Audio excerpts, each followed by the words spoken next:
Morning, Donny Walker here. Here it is, MS400C. Maybe some of you have seen it, maybe some haven't.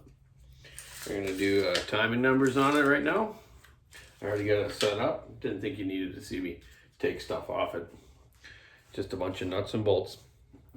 Anyway, it's very similar to the 362 design and the 462. Just a little bit smaller. It's pretty decent, 67cc.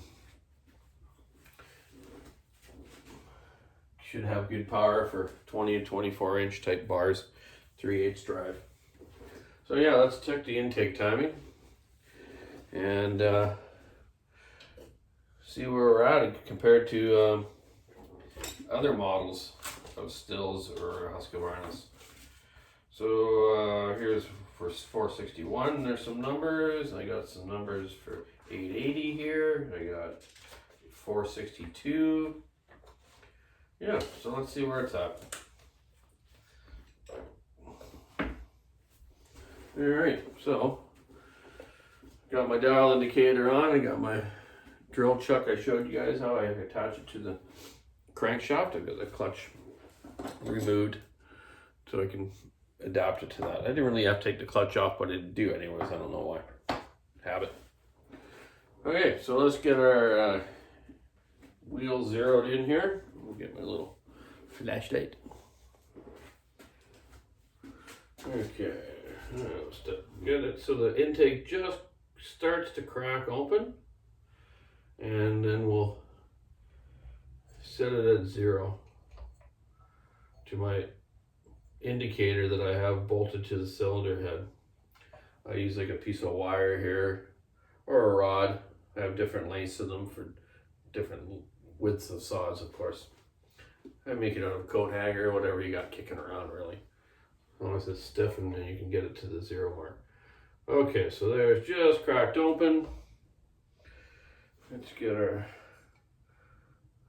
wheel on right on 0. Okay. There we go.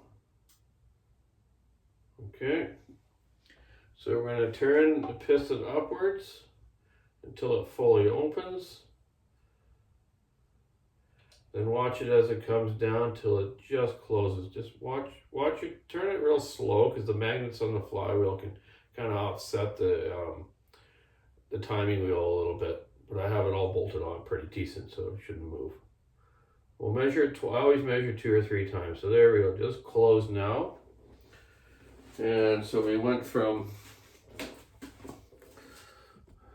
so we've gone from 0 to 150. So a 150 intake duration. That's what we got. Let's recheck it again though. Get it back to 0.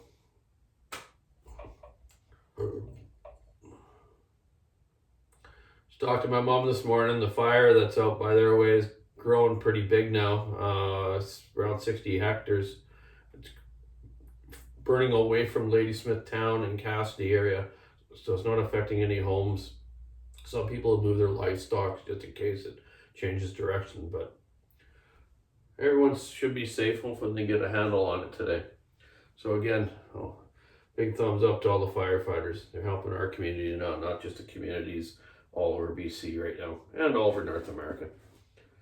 Okay, back to 0 again. Okay. Just crack in there. Let's check us out. Recheck 0. Yeah, 0. All back open now. So people always ask, so why intake duration? What changes the power in a saw or a 2-stroke with intake duration?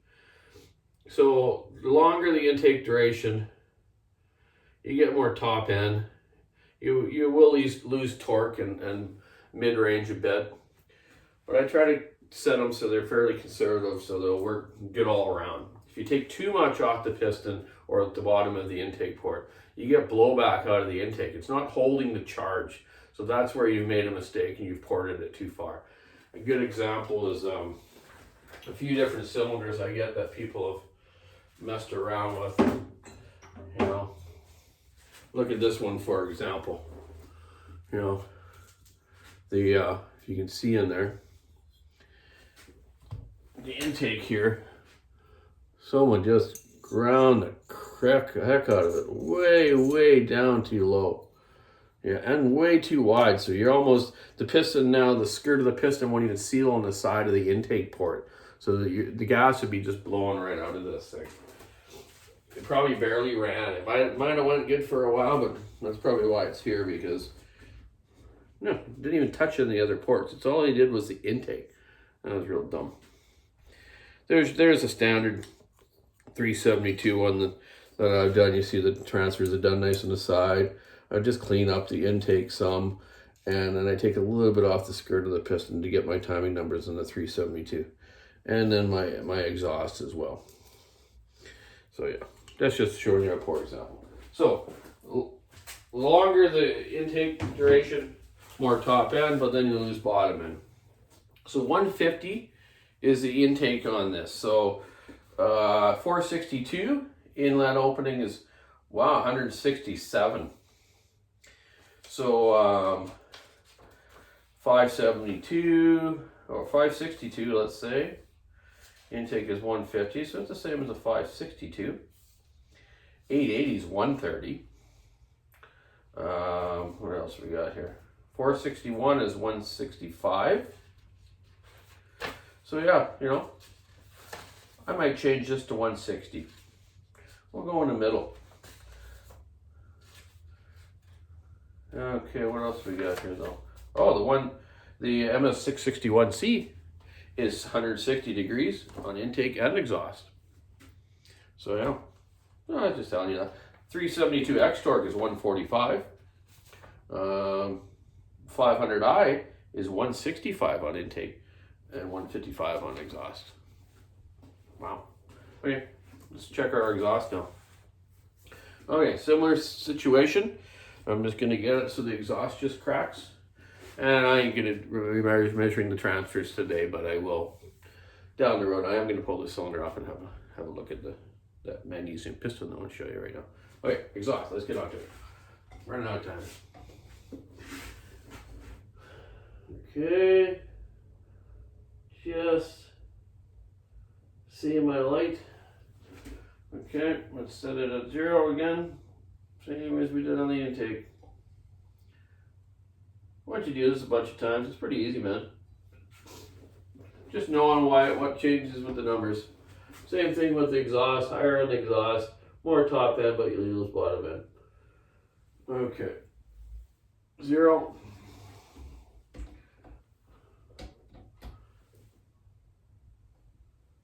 Let her open all the way. That's bottom dead center now. Now back up to the top.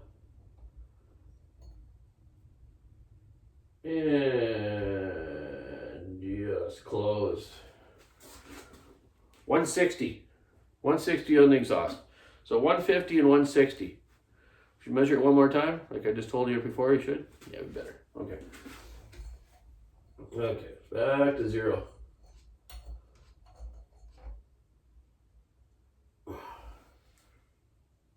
Right on the money.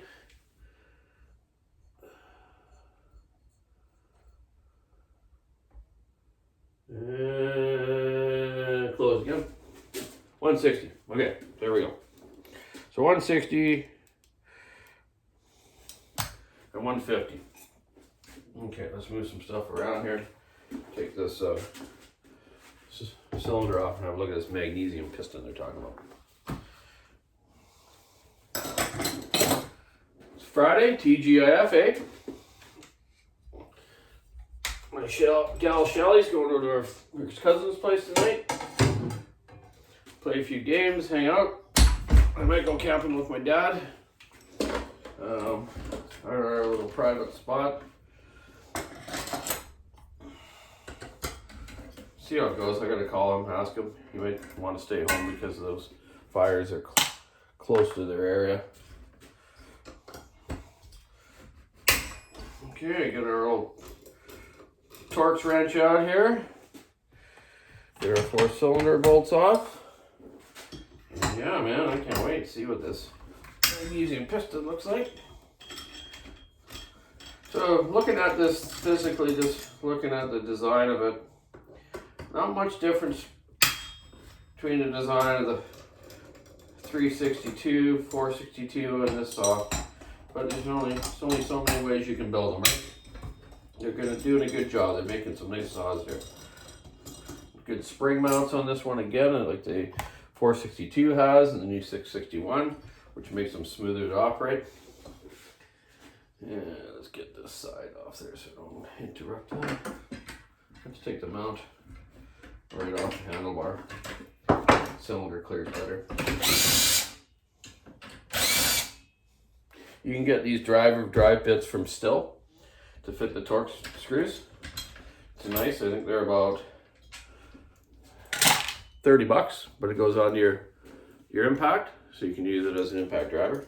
Cool. I'll get you a part number someday if you want. Okay, here we go.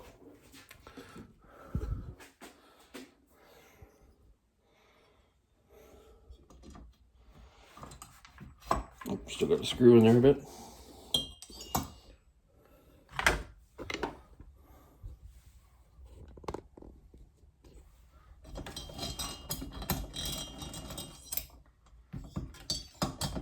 And another. There we go. So there's our cylinder. Nothing special there. Looks similar to the 462. There's the piston. You see it's kind of a different color, eh? More of a whitish color. Yeah.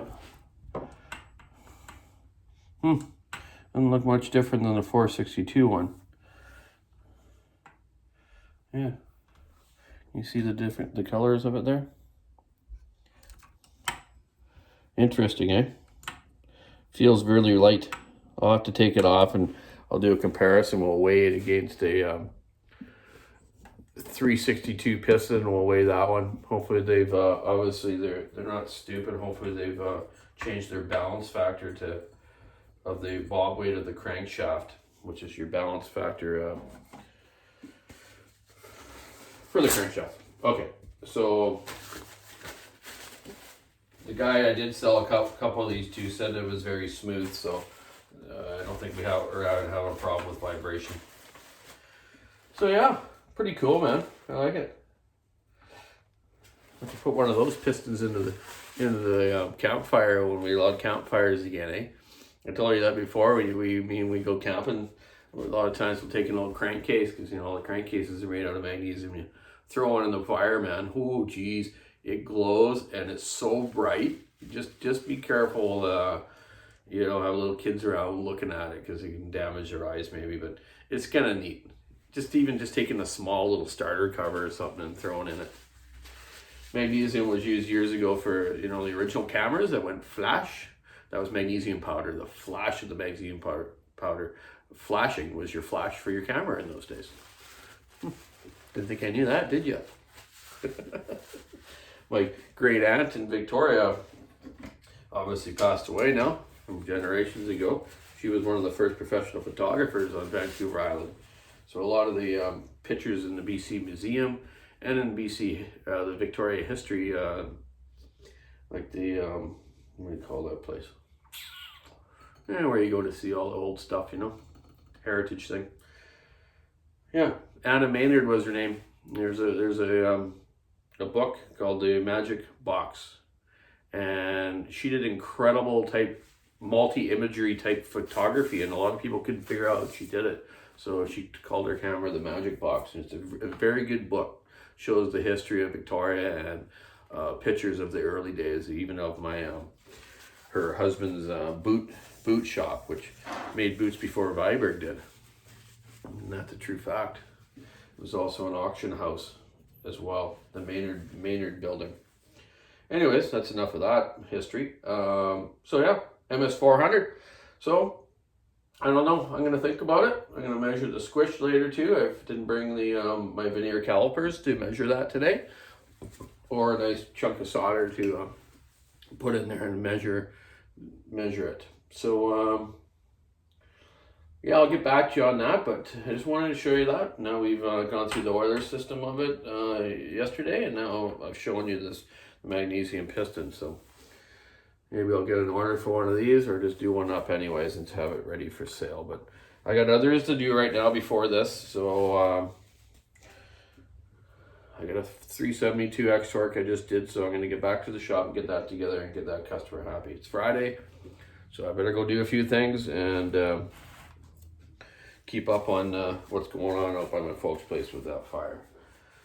I guess you guys have heard enough of that now, eh? Fire, fire, fire. Jeez, I hate them. Hate fires. Okay, keep your saw on the wood. Have a great weekend. I might go down and watch some car racing Saturday. Wing sprint cars at Western Speedway.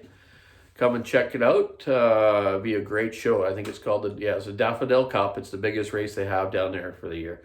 Hopefully my buddy Gary Smith might be racing it, so I'll go down and cheer him on, or whoever else I know in the races there. So yeah, and check on our online store. John and Deb and Sally got her happening. I see a few people have already commented. So if you have any comments about that too, if it's not set up the way you like it, or you got any suggestions, I'm not a huge internet online buyer dude, so I don't know how it works. Add to cart, shop, or whatever, man. So I'll look at it this weekend though and maybe try to figure that out. Yeah, any comments, check it out, or send us an email to thewalkersawshop.com there. Check out our information on there too about the history of my dad and my mom starting the business. Okay, have a good day. Bye.